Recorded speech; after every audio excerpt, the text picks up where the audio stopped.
Why, hello and welcome back to all of my friends, my fans, and my fellow FTFLers to the longest running weekly episodic fantasy football update show out there. That's right, don't adjust the knob, my friend. Wait, that didn't, you know what? It's the one, it's the only, it's the FTFL Weekly Update. I am, of course, not only the host of the show, not only the owner of the two-time league champion Hulkamaniacs, but oh, by the way, the reigning, defending, undisputed champion of the Frozen Tundra Football League. That's right, boys and girls. It is I, Brett Sieber. My goodness gracious, where has the time gone? We started this journey 2.5 months ago. And already 10 weeks of the regular season soon right on by. 4 weeks left in our regular season. In this past week, every one of the teams fighting for their playoff lives rose to the challenge and snuffed out all of the favored teams, including Mr. 0-9 himself, Nene. No longer on the schneid. FTFL seal approval. Well done, Matt, on your victory against John this week. Of course, we'll get to that game a little bit later. Now, yes, I think part of what we're seeing right now, lots of buys cycling through, so teams are getting got. That is kind of what happened this week. Will it be the case next week? Boy, I tell you what, I, for one, am hoping so. Now, one thing I was hoping for was an end to the mail from the damn number muncher. And guess what, boys and girls? Mailbox empty. Empty. Bravo, number muncher. You finally caught my drift. But no worries. We do have a special segment here planned for you tonight. Actually, our financial, not so much consultant, what title did we give him last year? The chief financial officer? I think that sounds about right. The CFO here on the weekly update. Oh, that's right. It's been a while since we've seen him. Bart is coming back. And he's going to give us a rundown on the financials. Speaking of rundown, Eric, you lose one when you took the best punch Sid could have thrown at you. You come into this week licking wounds, but really showing no signs of slowing down until 63 points. You got Smooth more than doubled up. That is 2 in a row. Cooper Kupp is off to the IR. Is it time to panic? If you are the pack attack, do you want your name attached to an 8-0 record and not a fantasy bowl? At least appearance?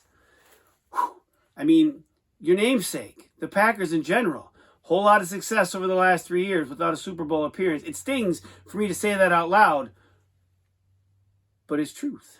It's truth. All right, out of the games and on to Mr. Eric, who, of course, came into this week 8-1, taking on, by the way, 8-1 leading the South, taking on 7-2 leading the North, the mix and cocktails. And as I mentioned it, Eric got Smooth blown out the room. 131.5 for Andy, 63 for Eric. That was Andy's highest score of the year. That was Eric's lowest score of the year. For Andy, CeeDee Lamb. Oh, way to go, CeeDee Lamb. You helped your team to a 31-28 loss. Ha, ha, ha, ha, ha.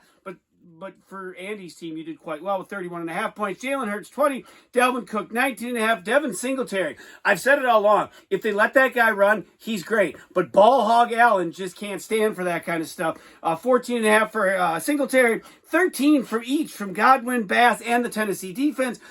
Najee Harris, 6 points. Kyle Pitts, 1 point. Andy has done a really good job of loading up his team full of talent. Some weeks it hits, some weeks it doesn't. He continues to get the W with not being, I think right now he's the 5th highest scoring team in the league, maybe the 4th. Not dominating, but getting wins. He moves to 8-2. Eric, of course, falls to 8-2. And I mentioned Josh Ballhog Allen, 16 points against the Vikings. More on that game later. 15.5 for Tony Pollard, Travis Kelce, 13. And this is not something I've written on Eric's stat line at all this season. When I just grouped together all the players who sucked, that's right, 6 players at 5 points or lower. Welcome to my hell. Jeez. All right. Well, you know what? And I mentioned earlier, Cooper Kupp, 1.5 points, now on the IR, could be out for 4 weeks, could be done for the season. If you're Eric, that is something that is not going to help. Second straight loss. Will he be able to pull the nose up next week? Time will tell. Next up, it is a battle between two teams who have met in the Fantasy Bowl 3 times. A lot of back and forth, a lot of success. The GM of the decade of the 2000s versus the GM of the decade of the 2010s. You're looking so far at the GM of the 2020s. That's right. Acknowledge me. Make Kramerica great and glorious again. Coming in at 7-2, taking on Mana, 4-time Lucky Pants, breaking and entering, title stealing, Thievy McThee-face champ, Mana at 5-4, and it was a close one. 87 for Jeff, 83 for Sid. If you're Jeff, Justin, by God, Fields. Holy crap. 42 points. And you're like, wait, Brett, you're reporting last week's score. No, I'm not. He had 42 points this week as well. Back-to-back 42-point buzzsaw performances. That's right. The originator of the buzzsaw, Sid Hagen, and I believe at the time it was Drew Brees, got buzzsawed himself. Now, when I saw that, I'm like, back-to-back buzzsaws. Has that ever happened before? I mean, to me, it seemed like there's just no way, no how. Alas, it had. In 2014, a pair of 50-point performances in Week 8 and Week 9 belonged to none other than Big Ben Roethlisberger. In Week 8, he was a free agent. In Week 9, he belonged to Matt. And I don't think he did much for the rest of the season because, well, we all know Matt didn't win because he hasn't won yet. But that does not take away from Justin Fields. My God, the Bears are letting him run, and run he is. Nick Chubb mustered 11.5 on the Chubbometer. Jeff had 6 guys at 6 and under. Again, though, didn't matter if you're Sid. Justin, one hand, I got kind of lucky because the defender helped me make the catch of the Millennium. Jefferson with 23 points. Devontae, 22.5. Kirk Cousins, who, by the way, was almost the dud of the week. He was averaging 16. He got 12. He couldn't get in from the 1-inch line. Not only could he not get Sid's team a victory, he couldn't get the Vikings team a victory from the 1-inch line. And then yet another gift basket fell from the heavens into the laps of all the Viking fans everywhere. The ensuing play, Josh, the ball hog Allen, couldn't hand it off, couldn't throw the ball. I get it, you're in the end zone, but we all knew he was going to run the ball. He fumbled! He fumbled, and somehow the Vikings come away with it. Tyreek Hill, 10.5 points, 4 players at 4 and under. Dak. Dak is back, but not in your starting lineup. You went with Captain Death Rocks, and Death Rocks is what you got. 26 points for Dak on the bench. I don't do math very whatever. The chief financial officer is coming in to straighten things out, but I'm pretty certain 26 and the difference between that and Kirk Cousins 12 is enough to get you the victory. Alas, you stay in second place in the division. Speaking of second place in the division, D's Nuts, second place in the North, coming in at 6-3, taking on the Valhalla Vandals at 2-7. And again, you already know the script. I told you what happened with each and every one of these games. The team with the losing record coming in won. And not only one walking away, another team got doubled up. 115 for Peter, 54 for Adam. If you're Peter, Patrick Mahomes, my God, MVP of the season so far, but not maybe for Peter's team. 32 points for him. James Conner rose from the ashes, 17.5 points. Gabe Davis, 15. Run CMC and a spot start by the Panthers defense, both with a smooth dozen. It was Peter's highest score of the season. Welcome, FTFL, to the Fantasy Graveyard. I'm here tonight to take one of my favorite teams, because they will not win a championship this year. I love this team because they bring players to their team to rot and die. Players do not want to play for them. even though they are in their starting lineups. And teams have let this player be freed. Come now to the fantasy graveyard and see who has been chosen. Come now and see who has been reaped. Oh yes, one of the great commissioners of the FTFL. Oh yes, you have been freed from this team. Oh yes, I'm not playing for you, even though you started me. Oh yes, what a great player, just rotting away on this team. Oh, home to the decent. Wait, I mean the Vinji Cringy. Yes, Valhalla Vandals, join me in the graveyard.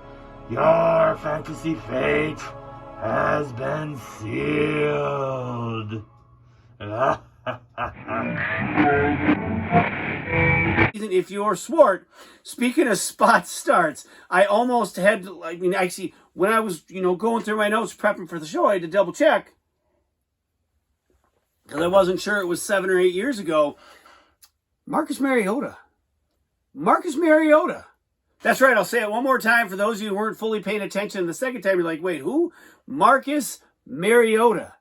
With 16 points for Swart. He got the start this week. Miles Sanders, an acquisition Swart made, hoping for a lot out of him, 2 points. Alvin Kamara, another acquisition Swart made, 3.5 points. Nothing much out of him. One amazing week, a couple dud weeks. Wait, says here Saquon Barkley. Wait, you didn't get him in that trade. Speaking of trades, I never brought that up. Here I was just trying to make my team better. And in the end, we'll find out maybe it was the best thing that never happened to me. For Swart, not the best thing that happened to him. He falls to 6-4. Peter rises to 3-7. And here it is, folks. I promise it to you. The CFO is in the building. I'm going to slide on over. I'm going to let him take control of the desk. Here is a financial report from our very own Bart. Hey, everybody. Hey, yes, it is your old friend Bart. Now, I tell you, you're probably looking at him going, well, what happened to his face? Well, that's just normally how it is. Probably the eye. Earlier today, I was cleaning turds out the cat box, and one of them little granular things whooped up out of the scoop, got me in the eye. And the doctor says, I'm going to be fine, but it's going to be a couple days before it heals up. But I was more than excited when Brett said, hey, we probably should get some of them number things on the FTFL update. And I said, you know what? Darn tootin', that's pretty much what's got to happen. So far, now wait, I got to grab my pen here so I can make, gosh darn, I knocked over Brett's trophy here. Hold on 1 second. I don't know why the pen's all the way over this way. All right, anyways. All right, so far this year, the league, now, of course, we had dues that were $30 a team, and 10 teams is, wait, it's written down right here. That was $300. Now, minus the side fee, there was $231 that we started with. Since then, some very interesting things have happened. Now, one team has spent $5. That's it. No more. Another team has spent $34, and so now you're thinking, well, wonder what the records of those teams are. Well, actually, so the team that spent $5, that's John, and he's gone 3-7, so I guess you kind of get what you pay for. Now, Andy was the leader in the clubhouse here at $34, and of course, he's 8-2, so, darn, I guess you kind of get what you pay for. Kind of somewhere in between. Second on this list was Brett. He spent $25 and looks like he kind of got the shaft on that one. Went to buy a bag of fertilizer, and all it was turtle crap. Man, that'd probably not be bad for fertilizer, but you know what? It's not even the garden season, so I don't know why I made that reference. But anyways, I know you're probably thinking, well, wait, what about Sid? Because he always spends so dang much money on this thing. Sid is kind of middle of the pack, actually below the pack. He's got $16 that he has spent. Eric, 8-2, he's only spent $9. Somebody got real lucky, made some good draft picks, or I don't know, made some sort of sacrifice, which I would advise against, because all the ones that I have done have not panned out for diddly yet, although one is still kind of in limbo, so we'll see how that pans out. Now, I was told that, maybe my math on all of this wasn't super great, but it's looking like $181 of transaction fees. Holy crap. $181. Well, we add that to the 230. Man, we are sitting just south of someone's behind on a hot day with pants. $400. Yeah, $392 so far. Now, of course, we got a few weeks left in the season. This is probably going to climb somewhere north of 400. Man, imagine if that trade had gone down between Brett and John. We'd be talking closer to 450. Someone's walking away with a lot of money, gosh darn by gum. Whoo, I don't know what they're going to have to spend that on, but if you need help, you call Bart. I got ideas. Yeah, well, and I got some outstanding warrants. Ideas. I got ideas. And that there has been the financial report for the update. We're going to now hand it back over to my dearest friend, Brett. You know what? Great to see that man back again. Love to hear that he's doing well. Numbers, he's still, mostly crushing it. But we got to crush the rest of this and get up on out of here. Next game on the docket. Oh, speaking of crushing, the Radioactive Monkeys coming in at 5-4, taking on your league champ, the Hulkamaniacs, coming in at 2-7. Make that 3-7. 93 for me, 83 for Saltmarsh. Woo! Guess who's back? Back again. Woo! Discount double check. Yeah, Aaron Rodgers. We back, baby. 30 points for the boogeyman as he just spooked the living crap out of Adam Saltmarsh. Aaron Jones, 17 points. Amon-Ra. Wait, is Amon-Ra finally going to be the guy I traded for? Ooh, we're hoping 13 points for him. Moore with 10.5 points. Moore, and I'm looking at that. Oh, that's Rondale. Moore with 10.5 points. Christian Watson. I don't know if you were watching. And if you weren't, you missed out because it was the single most watched game in the league this season. That's right. Not Bills-Vikings. Not that crap fest. Sure, fun game, but who cares? No. The Packers were the most watched. And by the way, of the top 5 games this season, 3 of them are Green Bay Packers. I looked up and down the list. I didn't see any damn purple anywhere. Christian Watson. I had a pretty solid run a few years back. DK Metcalf, rookie keeper. Justin Jefferson, rookie keeper. Rashad Bateman, not so much. Christian Watson. Do we got something? Boy, I hope so. Not just for me, but for the Packers too. 34 for him. It was my highest score of the season. If you saw Marsh, Josh Jacobs had 15. Stephon Diggs and Deontay, who is having all sorts of fun without Christian McCaffrey. Foreman both had 14. Jared Goff 10. Salty falls to 500. I rise to 3-7 with a shot at 500 still in play. Speaking of in play, the Architect. A win. Finally. It happened. He came in at 0-9, taking on Dickweed at 3-6, and with his highest score of the season, 101 for Matt, Dickweed 84. Now again, Dickweed, had you traded for my players, well, had they allowed you to trade for my players, you still would have lost. However, that fire that got lit in my player's ass, or under, whichever, potato, definitely worked for me. Didn't necessarily work for you. For Matt, Christian Kirk, 22.5 points. Best score of his career in fantasy football. Jonathan, I just got off of the Mana Taylor, 21 points. His best score of the year. Derek Carr had 20. Kaimi Fairburn had 12. If you are Dickweed, boy, oh boy, Cole Kmet making an argument to be kept. 5 touchdowns in the last 3 weeks. 2 this week. 22 points for him. Saquon, not on Adam Swartz's team. Barkley, 16.5. Terry scoring. McLaurin with 12 points. Justin Herbert. I didn't write down what Justin Herbert got. The weeks 1 through 5, he was averaging 15 plus. He is averaging less than 10 over the last 4 weeks. John started out, had some hope, has definitely fallen back these last few weeks. He is still, like everyone, not yet out of playoff contention. However, with 4 weeks to go, boy, it is do or die for some of us.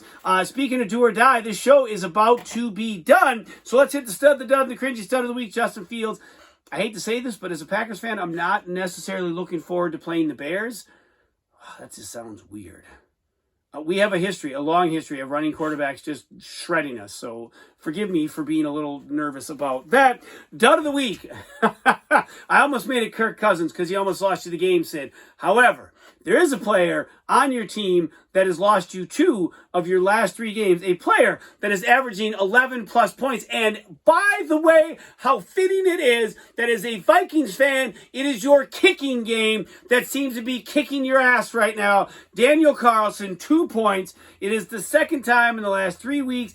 3 weeks ago, he got 0 points, and you lost by, I think, less than 3 points. Wow. Once a kicking problem for a Vikings fan, always a kicking problem for a Vikings fan. This week, cringy, Eric, second lowest point total of the week, his lowest point total of the season, 2 losses in a row. Is this the beginning of something awful, terrible, horrible, and no good? I guess time will tell. All right, week 11. Boy, oh boy, battle atop the North Division. Mix of cocktails coming in at 8-2, taking on D's nuts at 6-4. In the South, Pack Attack coming in at 2, taking on Peter's Valhalla Hammerless Vandals at 3-7. Mana, 4-time Lucky Pants, breaking and entering, title steal and thieving McThief-Face champ Mana coming in at 6-4, taking on yours truly.